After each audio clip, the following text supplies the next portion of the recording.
à tous et bienvenue dans cette nouvelle vidéo. Nous sommes très heureux de vous retrouver après donc cette interview spéciale de Victoria Yeats, l'interprète de Bounty Beauchamp dans Les Secrets de Dumbledore, que nous avons pu vous dévoiler lundi soir. Si vous ne l'avez pas encore vue, vous pouvez évidemment la retrouver dans notre playlist spécifiquement consacrée aux Secrets de Dumbledore et au tout le monde du cinéma finalement également, où vous pourrez effectivement retrouver un certain nombre d'informations. Donc on vous invite vraiment à regarder cette interview qui pour nous a été un véritable plaisir à tourner et c'était un petit peu notre cadeau pour les 2 ans de notre chaîne qui approche désormais à grands pas puisque nous sommes à moins d'un mois entre guillemets de la sortie de nos premières vidéos il y a maintenant 2 ans après le premier confinement. Ça rappellerait presque beaucoup de souvenirs. Alors aujourd'hui on vient avec à nouveau des bonnes nouvelles sur globalement tout ce qui va se passer en fait autour du Wizarding World et autour de J.K. Rowling. Alors quand on a vu cette information, on s'est tout de suite dit « Ah bah la Gazette du Sorcier, mais ils vont être tristes de voir cette nouvelle » et effectivement ils ont essayé de venir nous expliquer qu'en fait c'était pas une bonne nouvelle mais qu'on savait pas trop que ceci que cela, enfin bref qu'il fallait être méfiant. Bon voilà, grosso modo, de toute façon dès qu'on parle le nom de J.K. Rowling ça leur pousse une crise d'urticaire, à peu près comme tous les influenceurs Harry Potter et youtubeurs. Donc nous on était vachement contents. Pourquoi? Parce qu'il y a une annonce qui a été faite au Wall Street Journal, alors c'était plutôt effectivement un commentaire de presse qui a été fait par le nouveau PDG en fait du groupe Warner Media, où effectivement il est revenu sur un certain nombre de choses et notamment qui concernent le Wizarding World. Alors pour bien comprendre comment on arrive en fait à la question du Wizarding World dans les propos de ce PDG au moment de la présentation des comptes annuels, en fait ce qui est intéressant c'est de regarder un petit peu le contexte. Alors, le contexte, c'est que la Warner Bros, comme tous les studios de cinéma, est en train de souffrir, est en train finalement de découvrir un monde un peu parallèle, qui est celui du monde post-Covid. Et ce monde post-Covid, il est très difficile à appréhender pour les studios de cinéma, parce que la réalité de Cannes n'est absolument pas la réalité finalement d'un cinéma classique que l'on peut voir par exemple en France. On sait qu'aujourd'hui, c'est très difficile de ramener les gens au cinéma, que certains cinémas annoncent même des baisses de fréquentation de 40% par rapport au niveau pré-pandémie, en fait, avant la pandémie de Covid-19, et on se retrouve finalement aujourd'hui avec une situation qui est quand même très compliquée pour beaucoup d'exploitants de salles, et mis à part quelques films voilà, qui vont très bien fonctionner, comme ça a été le cas par exemple pour Les Secrets de Dumbledore, comme c'est le cas pour les films Marvel, et c'est vrai que sur les autres films, on observe quand même des chiffres qui sont relativement inquiétants, avec des baisses de fréquentation qui sont quand même assez monumentales, et qui malheureusement ne va pas aller en s'arrangeant. C'est vrai que les gens avec le confinement ont pris l'habitude d'autres pratiques de cinéma, de regarder plutôt les films sur les plateformes de streaming ou en achat digital, et on n'est plus du tout dans cette même logique que d'aller au cinéma presque toutes les semaines ou tous les mois dans les familles françaises. En plus avec la baisse du pouvoir d'achat, etc., c'est compliqué. Et en fait cette situation c'est exactement la même aux États-Unis et c'est exactement la même dans le reste du monde. Aux États-Unis ils ont beaucoup de mal à ramener les gens dans les salles de cinéma, en dehors effectivement de ces quelques blockbusters, et donc aujourd'hui se pose véritablement la question de regarder comment les studios vont pouvoir survivre en fait dans cet environnement qui a été totalement modifié et qui n'aura en fait jamais plus rien à voir avec ce que l'on a connu, hein. L'époque où les cinémas étaient remplis même pour des films qui n'étaient pas nécessairement des blockbusters, cette époque-là aujourd'hui elle est totalement révolue, il faut bien se le dire. Et donc finalement quand on voit des comparaisons qui sont faites entre Les Secrets de Dumbledore et les Crimes de Grindelwald, en fait ces comparaisons malheureusement n'ont pas lieu d'être dans la mesure où effectivement les Crimes de Grindelwald sont sortis avant la pandémie, les Secrets de Dumbledore après la pandémie, et le monde a changé.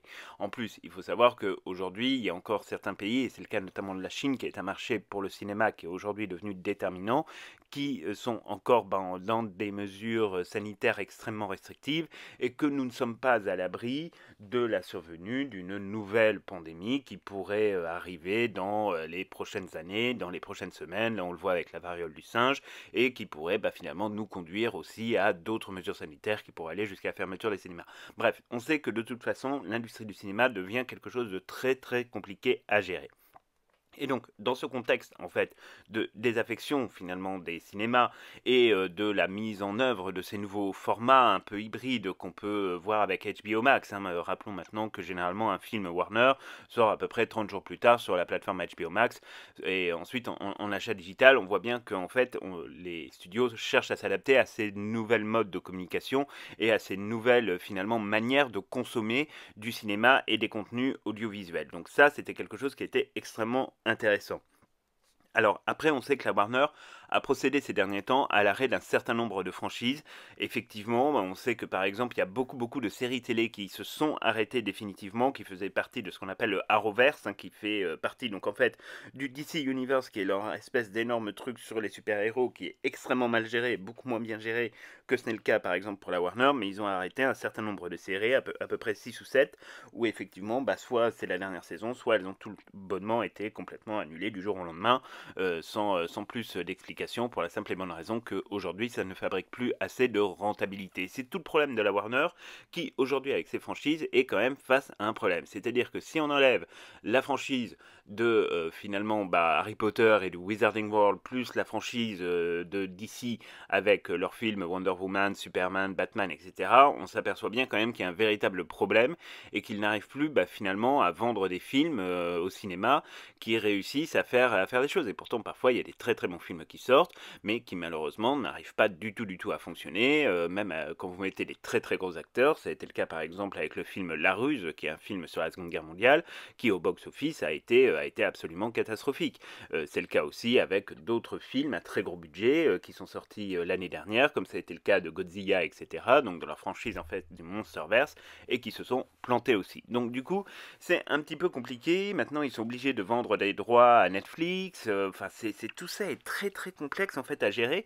Et la Warner, évidemment, elle se pose la question de se recentrer finalement sur ce qui fonctionne. Donc c'est pour ça qu'ils ont annoncé que effectivement sur l'univers des super-héros, ils allaient embaucher une personne un peu à la manière de Kevin Feige sur le Marvel Cinematic Universe qui va essayer de coordonner en fait toute cette espèce de franchise là. Et sur la question du Wizarding World, la personne qui coordonne tout ça, on sait qui c'est J.K. Rowling, et donc forcément le patron de la Warner Bros a annoncé au Wall Street Journal que des réunions allaient avoir lieu très prochainement avec J.K. Rowling. Alors ça a énervé les influenceurs et les pseudo-sites spécialisés sur Harry Potter, parce que vous imaginez bien, il a osé citer J.K. Rowling. Oh mon Dieu, mon Dieu, mon Dieu. Bon, franchement, nous, quand on a vu l'information, on était super contents. Alors, on va essayer dans cette vidéo très rapidement de voir un petit peu qu'est-ce qui pourrait être annoncé entre la Warner Bros et J.K. Rowling. Alors, tout d'abord, il y a un sujet évidemment qui va être abordé, c'est la question des Animaux Fantastiques 4 et 5.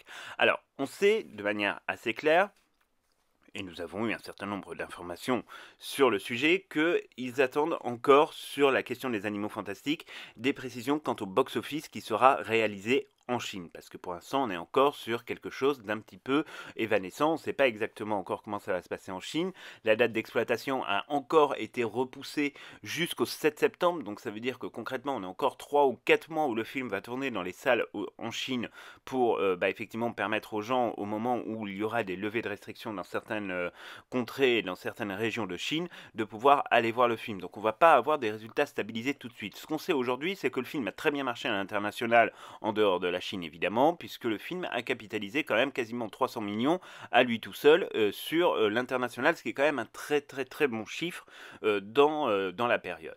On sait que le film est aujourd'hui tourne aux alentours à peu près des 400 millions de dollars. On est à 380, mais voilà, comme il y a des manques de consolidation sur certains résultats qui mettent toujours plus de temps à remonter en fonction des pays, globalement, il faut compter qu'on est à peu près sur cet ordre-là et qu'on est à 400 millions sans l'exploitation de l'achat digital, sans l'exploitation de l'achat Blu-ray et sans l'exploitation également du merchandising. Donc le film est très largement rentabilisé et il n'y a clairement aucune raison économique d'annuler le film. Mais ça, on vous en reparlera quand on aura, nous aussi, des résultats consolidés. Mais bon, ils vont parler forcément du développement des Animaux Fantastiques 4 et des Animaux Fantastiques 5.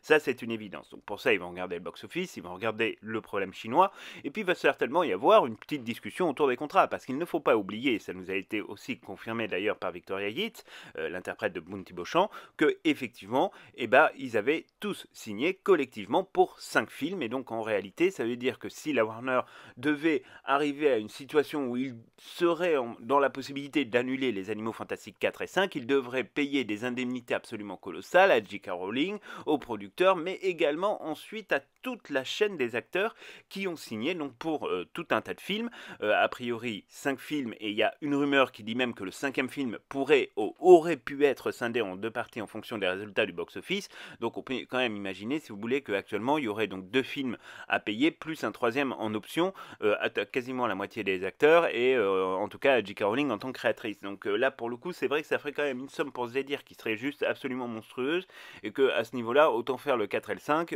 parce que de toute façon on voit très bien qu'il y a encore une communauté de fans qui est très forte, qui est très mobilisée. Après se pose évidemment le problème américain. Bon, ça c'était la partie sur les animaux fantastiques. Mais surtout ce qui est très important, c'est que évidemment on a parlé de nouveaux contenus. Et ces nouveaux contenus, ça va être du cinéma et de la série. Le PDG de la Warner Bros a bien insisté là-dessus, que c'était évidemment développé à la fois pour le cinéma, à la fois pour HBO Max, et qu'on n'était pas voilà, sur juste entre guillemets du contenu qui serait seulement pour le cinéma. On va pas parler grosso modo d'un film, on va parler des tas de choses dans cette réunion. Alors évidemment, l'une des premières idées qui nous vient à l'esprit, c'est la question sempiternelle de l'adaptation de Harry Potter et l'Enfant Maudit au cinéma. Alors, cette question-là, vous savez, elle est au cœur de nombreux enjeux. Tout le monde se pose la question, est-ce qu'il faut le faire, est-ce qu'il ne faut pas le faire? Il y a des acteurs qui ont envie, il y en a d'autres qui n'ont pas envie, etc., etc. Donc bon, faut se poser les questions. Le fait est que l'émission 20 ans Retour à Poudlard a cartonné, et que de manière assez claire et assez honnête, on sait que aujourd'hui, vous avez certains acteurs qui, quand même, ne diraient pas nécessairement non, effectivement, à retourner un petit peu sur les plateaux de tournage, et pour voilà, redécouvrir un peu ce monde magique, et redécouvrir cette 8e histoire de Harry Potter créée par J.K. Rowling. Donc ça, c'est peut-être potentiellement une question qui va être, entre guillemets, sur la table. Il faut quand même se souvenir que, effectivement, la Warner Bros. A déjà acquis les droits de Harry Potter et l'Enfant Maudit, donc ils ont le droit, effectivement, de le reproduire. Est-ce que c'est maintenant ou pas? On ne sait pas. De toute façon, c'est J.K. Rowling qui décidera, puisque c'est son œuvre. Ensuite, évidemment, on va parler d'autres contenus, c'est-à-dire des histoires à raconter. Est-ce qu'on peut raconter, par exemple, des histoires en série? Est-ce qu'on peut imaginer une série sur les fondateurs, sur les maraudeurs, une série sur, par exemple, pourquoi pas Ilvermorny? Parce que c'est vrai qu'aujourd'hui, on se dit que finalement, le gros problème, c'est de faire revenir les Américains au cinéma. Clairement, sur la franchise Harry Potter, enfin sur la franchise des Animaux Fantastiques, ils n'y sont pas arrivés. C'est le vrai problème du film, hein. À peine 90 millions actuellement au box-office américain. C'est pas du tout un bon résultat. Alors c'est lié voilà, au wokisme américain et à l'ultra-conservatisme américain, et à tous ces mouvements idéologiques très forts. Mais voilà, il faut se poser la question de savoir s'il n'y aurait pas une manière, entre guillemets, d'aller titiller l'esprit américain en faisant pourquoi pas une série sur Ilvermorny, sur la fondation d'Ilvermorny. Il y aurait des tas de choses à dire. Ou une série, pourquoi pas, centrée sur l'un des personnages que l'on a pu découvrir dans les Animaux Fantastiques, que ce soit par exemple, pourquoi pas, Serafina Picori, qui est un personnage assez emblématique, ou pourquoi pas aussi sur Eulalie X pour faire une espèce d'origin story.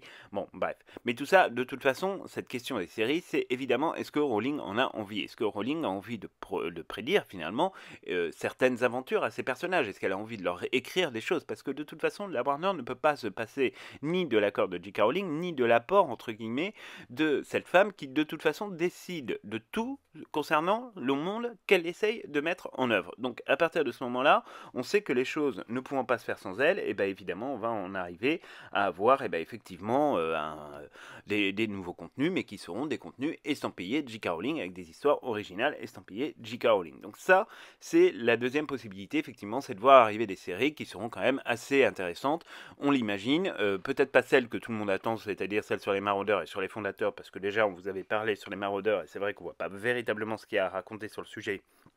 On va très très vite avoir fait le tour, et en plus ça causerait des problèmes, notamment de tournage. Enfin bref, ça c'est vraiment un autre sujet, mais ça serait compliqué.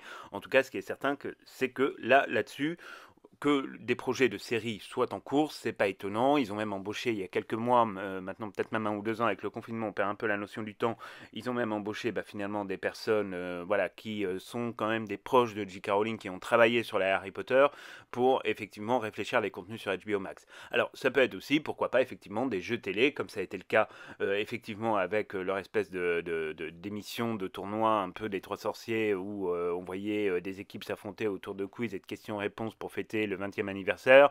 Bon, ça on a un petit peu de mal à croire que ça se passe au niveau d'une rencontre entre le PDG et J.K. Rowling. Ça peut se passer avec effectivement les agents de J.K. Rowling, ce genre de truc, donc on a un petit peu de mal à y croire. Mais bon, ça peut être aussi, pourquoi pas, des documentaires. Il y a beaucoup de documentaires réalisés sur Harry Potter, hein. Ils ont commencé à le faire avec les Animaux Fantastiques dans le cadre de l'exposition qui a eu lieu au Muséum d'Histoire Naturelle à Londres, et qui maintenant va partir un peu en itinérance. Donc ça reste quelque chose de tout à fait possible. Et puis ils peuvent aussi aborder tout un tas d'autres sujets, c'est-à-dire les parcs d'attraction, hein, puisque vous savez que Universal a la licence d'exploitation, mais c'est la Warner qui détient les droits avec J.K. Rowling. Donc là aussi, il peut y avoir des questions au sujet des parcs d'attractions, avec éventuellement d'autres développements qui pourraient survenir sur d'autres marchés. On pense notamment au marché chinois, qui commence quand même à devenir l'un des marchés les plus importants pour les franchises du Wizarding World. Et il y aurait également aussi, pourquoi pas, la question des jeux vidéo et des adaptations en jeux vidéo. Pourquoi pas de la série des Animaux Fantastiques, pourquoi pas effectivement de suite à Hogwarts Legacy, parce que encore une fois, il ne faut pas se leurrer. J.K. Rowling est évidemment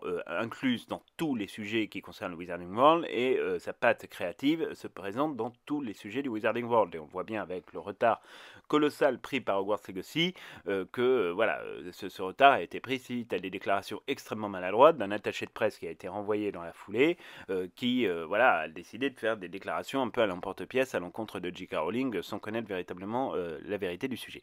Donc voilà grosso modo à quoi pourrait ressembler cette rencontre. Vous dites-nous dans les commentaires ce que vous espérez de cette rencontre, ce que vous en attendez, est-ce que vous espérez effectivement de nouveaux contenus, est-ce que vous espérez de nouvelles séries, de nouveaux films. Dites-nous d'ailleurs sur quel sujet vous aimeriez bien voir ces nouveaux contenus, ça nous intéresse vraiment d'avoir vos idées. Et donc on se retrouve ensuite dès samedi pour discuter de toute autre chose. Cette fois-ci on va discuter d'un personnage qu'on aime beaucoup dans Harry Potter, et on espère que ce sera pareil pour vous.